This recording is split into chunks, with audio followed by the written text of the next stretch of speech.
Okay, so let's take a look here. They want us to write the trend line for the equation or the line going through 175 and 655. So I first need to find the slope by doing change in y. So y2 minus y1 over x2 minus x1. And that gives me negative 20 over 5, which gives me a slope of negative 4. So that's my slope, which I'm then going to use to help me find my y-intercept to find b by first taking negative 4 and plugging it into this equation for m. And I'm going to pick one of my points, doesn't matter which. So I'm going to pick 175, where 1 is my x-coordinate and 75 is my y-coordinate. And I'm going to plug 75 in for y. I'm going to plug negative 4 in for m. And I'm going to plug 1 in for x. And so that gives me 75 equals negative 4 times 1 is negative 4 plus b. And then I'm going to add 4 to both sides because I want to get b by itself. And I get that 79 is my y-intercept, which if I look at this graph, that makes sense because the y-intercept seems like it's right below 80 and 79's right in that neighborhood. So the equation is y equals negative 4 x plus 79.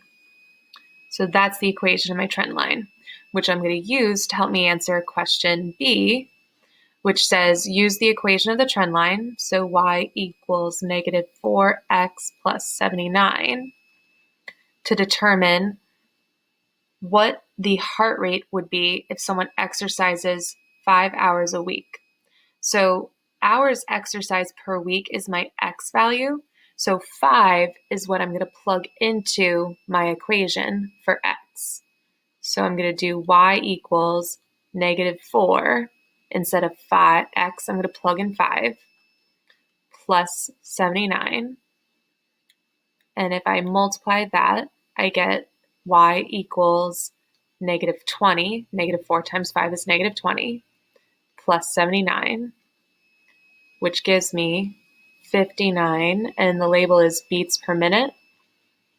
So the person's heart rate is going to be 59 beats per minute after 5 hours, which if I look at my trend line, here's 5 hours.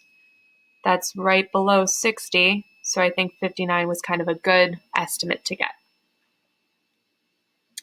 Then they want to know what the slope means and what the y-intercept means.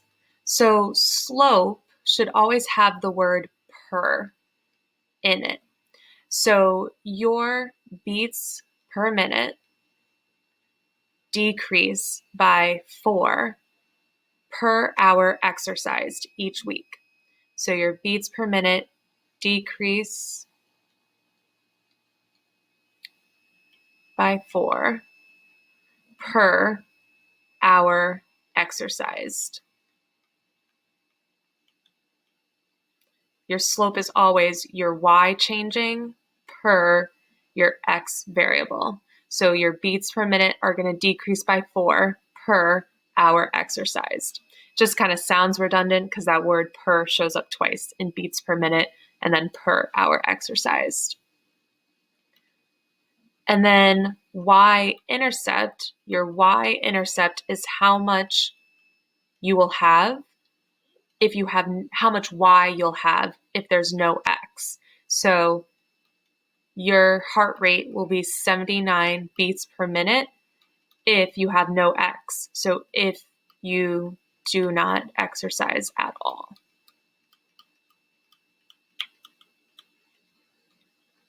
So like yesterday,